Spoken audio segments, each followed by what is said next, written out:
ঋতুৰাজ টাইমেটৰ দৰ্শকসকলৰ বাবে এই মুহূৰ্তত লৈ আহিছোঁ এটা গুৰুত্বপূৰ্ণ খবৰ। কপাল ফুলিল নৱনিৰ্বাচিত পঞ্চায়ত সদস্যৰ, কিয়নো এতিয়া পঞ্চায়তৰ শক্তি বৃদ্ধি কৰা হৈছে। পঞ্চায়তে এতিয়া জিলা পৰিষদৰ কামো কৰিব লাগিব। পূৰ্বতে যদি 1 লাখ টকা পৰ্যন্ত নিবিদা দিব পাৰিছিল আঞ্চলিক পঞ্চায়তে, এতিয়া আঞ্চলিক পঞ্চায়তে 10 লাখ টকা পৰ্যন্ত নিবিদা দিব পাৰিব। এই কথা ইতিমধ্যে উল্লেখ কৰা হৈছে পঞ্চায়তৰ বিভাগীয় তৰফৰ পৰা, আৰু কেন্দ্ৰীয় কেবিনেটে এই কথাত মঞ্জুৰি দিয়া পৰিলক্ষিত হৈছে। আৰু সমান্তৰালকৈ দেখিবলৈ পোৱা গৈছে হাট বজাৰ নদী ঘাট এতিয়া সকলো পঞ্চায়তৰ অন্তৰালত থাকিব। বিত্তীয় সম্বন্ধীয় সকলো নিবিদা পঞ্চায়তে দিব পাৰিব। এই ডাঙৰ খবৰটো টাইমেটৰ দৰ্শকসকলক জনাই আছোঁ। নৱনিৰ্বাচিত পঞ্চায়ত সদস্যৰ বৃদ্ধি কৰা হ'ল ক্ষমতা। গাঁও পঞ্চায়তক লৈ চৰকাৰৰ 20টা ডাঙৰ ঘোষণা। এই মুহূৰ্তৰ গুৰুত্বপূৰ্ণ খবৰটো টাইমেটৰ দৰ্শকসকলক জনাই আছোঁ। জিলা পৰিষদৰ ক্ষমতা কৰ্তন কৰি বৃদ্ধি কৰা হ'ল পঞ্চায়তৰ ক্ষমতা। জিলা পৰিষদৰ সকলো ক্ষমতা হস্তান্তৰ কৰা হ'ল পঞ্চায়তলৈ। আৰু পূৰ্বতে দেখিবলৈ পোৱা গৈছিল জিলা পৰিষদে বিত্তীয় নিবিদাসমূহ জাৰি কৰে। এইবাৰ পঞ্চায়তৰ সদস্যক প্ৰদান কৰা হ'ল ক্ষমতা। এতিয়াৰ পৰা পঞ্চায়তৰ ক্ষমতা জিলা পৰিষদে ব্যৱহাৰ কৰিব নোৱাৰিব। সকলো দৈনিক বজাৰ সাপ্তাহিক বজাৰ নিয়ন্ত্ৰণ কৰিব পঞ্চায়তে। এই কথা ইতিমধ্যে কেবিনেট বৈঠকৰ অন্তত সিদ্ধান্ত গ্ৰহণ কৰা হৈছে। 5 লাখ টকালৈকে নিবিদা দিব পাৰিব পঞ্চায়তে, আৰু 5ৰ পৰা 10 লাখ টকা পৰ্যন্ত নিবিদা দিব পাৰিব আঞ্চলিক পঞ্চায়তে। ইয়াৰ পূৰ্বলৈকে কিন্তু 1 লাখ টকা পৰ্যন্তহে আঞ্চলিক পঞ্চায়তে নিবিদা দিব পাৰিছিল। এতিয়া তাৰ পৰিমাণ বৃদ্ধি কৰা হৈছে। আৰু সমান্তৰালকৈ হাট বজাৰ নদী ঘাটসমূহ এতিয়া সকলো পঞ্চায়তৰ অধীনত থাকিব। ইয়াৰ পূৰ্বলৈকে সকলোবোৰৰ যিসমূহ বিত্তীয় নিবিদা বা বিত্তীয় কাম কাজ সকলো জিলা পৰিষদে চাইছিল, আৰু এতিয়া দেখিবলৈ পোৱা গৈছে জিলা পৰিষদৰ পৰা সেই ক্ষমতা কৰ্তন কৰি পঞ্চায়তলৈ হস্তান্তৰ কৰি দিয়া হৈছে। আৰু এই ক্ষেত্ৰত জিলা পৰিষদে ইণ্টাৰফেয়াৰ কৰিব নোৱাৰিব, জিলা পৰিষদে হস্তক্ষেপ কৰিব নোৱাৰিব।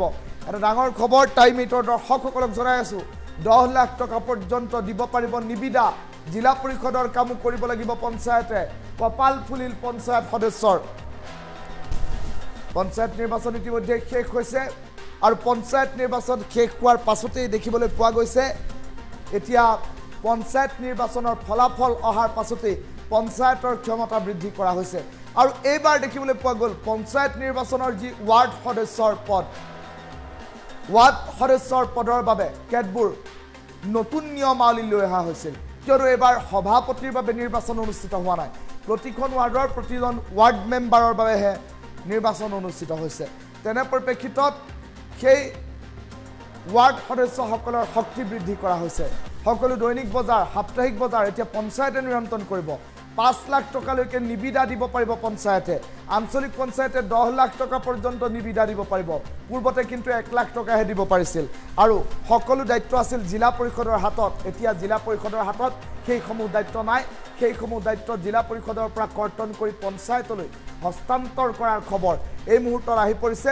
আৰু পঞ্চায়ত আইন সংশোধন কৰি 105, 108 আৰু 109 ধাৰা সলনিৰে জিলা পৰিষদৰ এই ক্ষমতা কৰ্তন কৰি পঞ্চায়তলৈ হস্তান্তৰ কৰা হৈছে। ইয়াৰ পূৰ্বতে জিলা পৰিষদে নিয়ন্ত্ৰণ কৰিছিল বিত্তীয় নিবিদা দিয়াৰ যি অধিকাৰ। এই বৰ্ষৰ পৰা নিবিদা তথা বিত্তীয় ক্ষমতা হস্তান্তৰ কৰা হৈছে পঞ্চায়তলৈ। এই সন্দৰ্ভত এটা গুৰুত্বপূৰ্ণ মন্তব্য আছে। টাইমেটৰ দৰ্শকসকলক মন্তব্য শুনাই লৈছোঁ।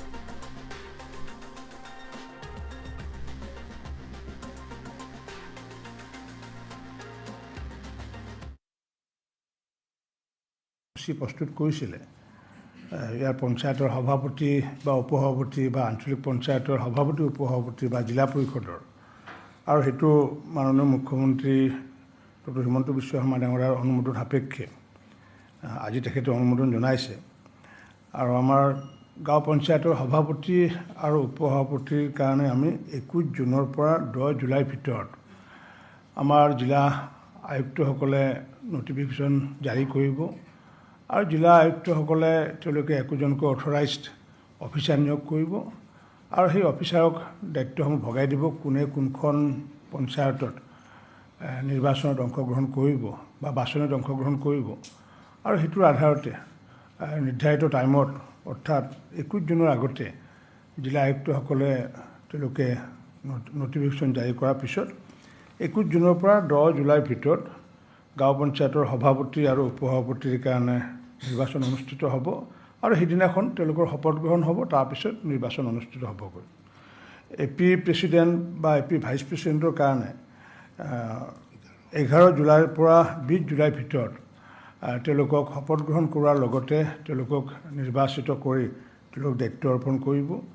আৰু ঠিক তেনেকুৱাকৈ জিলা পৰিষদৰ সভাপতি বা আৰু সেইটো মাননীয় মুখ্যমন্ত্ৰী ডক্টৰ হিমন্ত বিশ্ব শৰ্মা ডাঙৰীয়াৰ অনুমোদন সাপেক্ষে আজি তেখেতে অনুমোদন জনাইছে। আৰু আমাৰ গাঁও পঞ্চায়তৰ সভাপতি আৰু উপসভাপতিৰ কাৰণে আমি 21 জুনৰ পৰা 10 জুলাইৰ ভিতৰত আমাৰ জিলা আয়ুক্তসকলে নটিফিকেশ্যন জাৰি কৰিব আৰু জিলা আয়ুক্তসকলে তেওঁলোকে একোজনকৈ অথৰাইজড অফিচাৰ নিয়োগ কৰিব আৰু সেই অফিচাৰক দায়িত্বসমূহ ভগাই দিব কোনে কোনখন পঞ্চায়তত নিৰ্বাচনত অংশগ্ৰহণ কৰিব বা বাছনিত অংশগ্ৰহণ কৰিব আৰু সেইটোৰ আধাৰতে নিৰ্ধাৰিত টাইমত অৰ্থাৎ 21 জুনৰ আগতে জিলা আয়ুক্তসকলে তেওঁলোকে নটিফিকেশ্যন জাৰি কৰাৰ পিছত 21 জুনৰ পৰা 10 জুলাইৰ ভিতৰত গাঁও পঞ্চায়তৰ সভাপতি আৰু উপসভাপতিৰ কাৰণে নিৰ্বাচন অনুষ্ঠিত হ'ব আৰু সেইদিনাখন তেওঁলোকৰ শপত গ্ৰহণ হ'ব। তাৰপিছত নিৰ্বাচন অনুষ্ঠিত হ'বগৈ। AP প্ৰেচিডেণ্ট বা AP ভাইচ প্ৰেচিডেণ্টৰ কাৰণে 11 জুলাইৰ পৰা 20 জুলাইৰ ভিতৰত তেওঁলোকক শপত গ্ৰহণ কৰাৰ লগতে তেওঁলোক ইতিমধ্যে যিহেতু সুকলমে পঞ্চায়ত নিৰ্বাচন অনুষ্ঠিত হৈ গৈছে আৰু আমাৰ বিভাগে এক সূচী প্ৰস্তুত কৰিছিলে ইয়াৰ পঞ্চায়তৰ সভাপতি বা উপসভাপতি বা আঞ্চলিক পঞ্চায়তৰ সভাপতি উপসভাপতি বা জিলা পৰিষদৰ আৰু সেইটো মাননীয় মুখ্যমন্ত্ৰী ডক্টৰ হিমন্ত বিশ্ব শৰ্মা ডাঙৰীয়াৰ অনুমোদন সাপেক্ষে আজি তেখেতে অনুমোদন জনাইছে। আৰু আমাৰ গাঁও পঞ্চায়তৰ সভাপতি আৰু উপসভাপতিৰ কাৰণে আমি 21 জুনৰ পৰা 10 জুলাইৰ ভিতৰত আমাৰ জিলা আয়ুক্তসকলে নটিফিকেশ্যন জাৰি কৰিব আৰু জিলা আয়ুক্তসকলে তেওঁলোকে একোজনকৈ অথৰাইজড অফিচাৰ নিয়োগ কৰিব আৰু সেই অফিচাৰক দায়িত্বসমূহ ভগাই দিব কোনে কোনখন পঞ্চায়তত নিৰ্বাচনত অংশগ্ৰহণ কৰিব বা বাছনিত অংশগ্ৰহণ কৰিব আৰু সেইটোৰ আধাৰতে নিৰ্ধাৰিত টাইমত অৰ্থাৎ 21 জুনৰ আগতে জিলা আয়ুক্তসকলে তেওঁলোকে নটিফিকেশ্যন জাৰি কৰাৰ পিছত 21 জুনৰ পৰা 10 জুলাইৰ ভিতৰত গাঁও পঞ্চায়তৰ সভাপতি আৰু উপসভাপতিৰ কাৰণে নিৰ্বাচন অনুষ্ঠিত হ'ব আৰু সেইদিনাখন তেওঁলোকৰ শপত গ্ৰহণ হ'ব। তাৰপিছত নিৰ্বাচন অনুষ্ঠিত হ'বগৈ।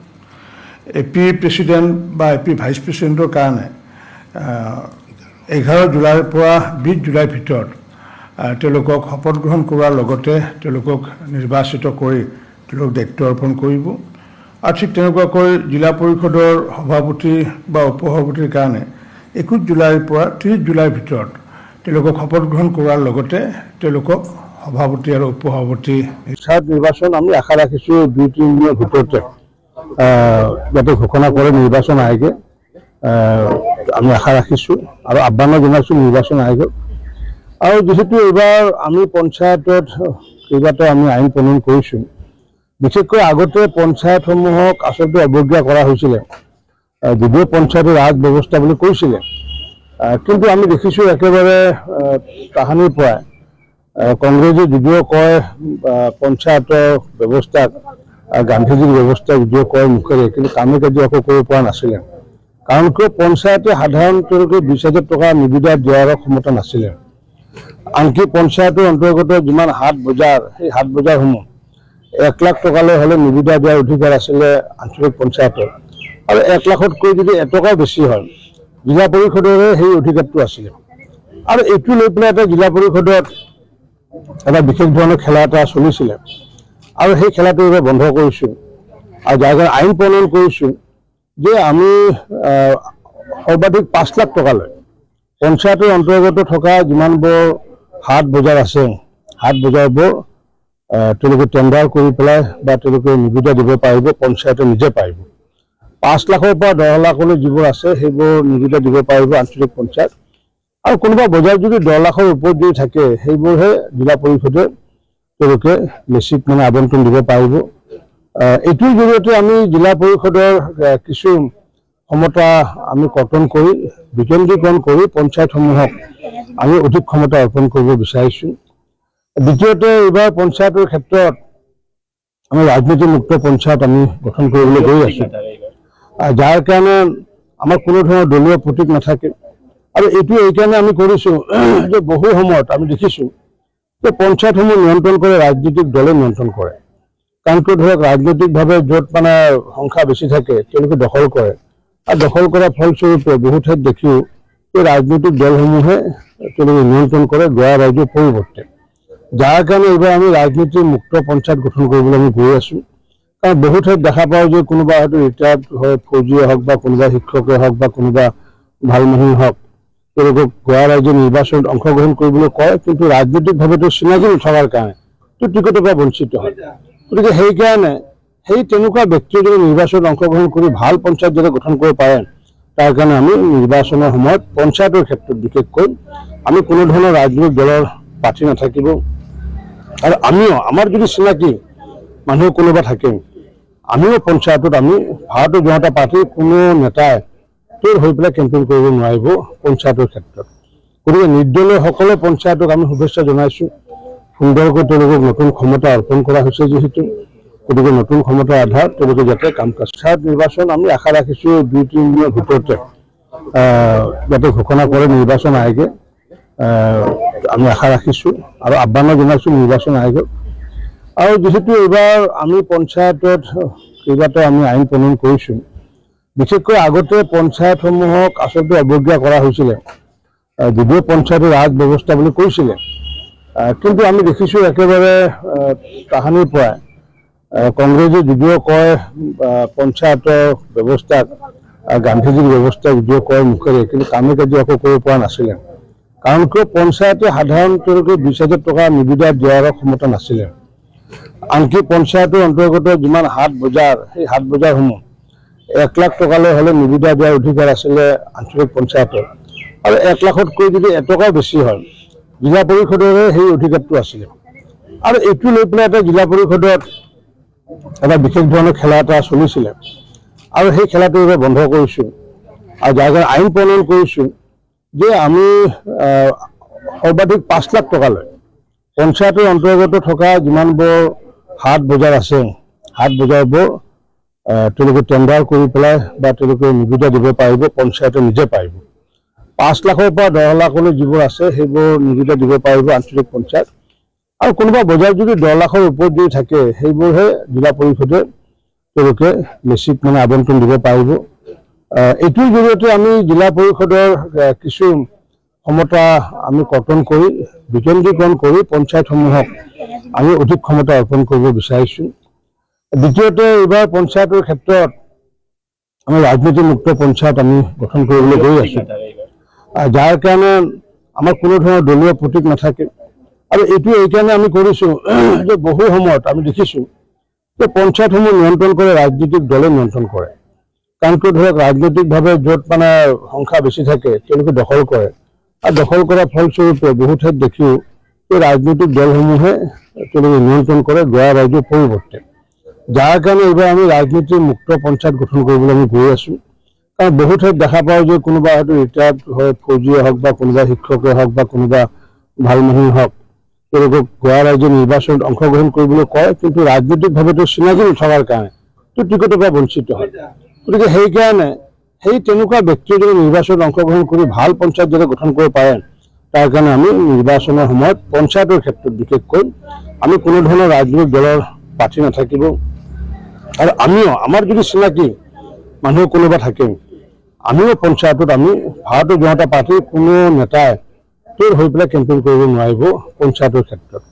গতিকে নিৰ্দলীয়সকলে পঞ্চায়তক আমি শুভেচ্ছা জনাইছোঁ। সুন্দৰকৈ তেওঁলোকক নতুন ক্ষমতা অৰ্পণ কৰা হৈছে যিহেতু, গতিকে নতুন ক্ষমতাৰ আধাৰত তেওঁলোকে যাতে কাম কাজ নিৰ্বাচন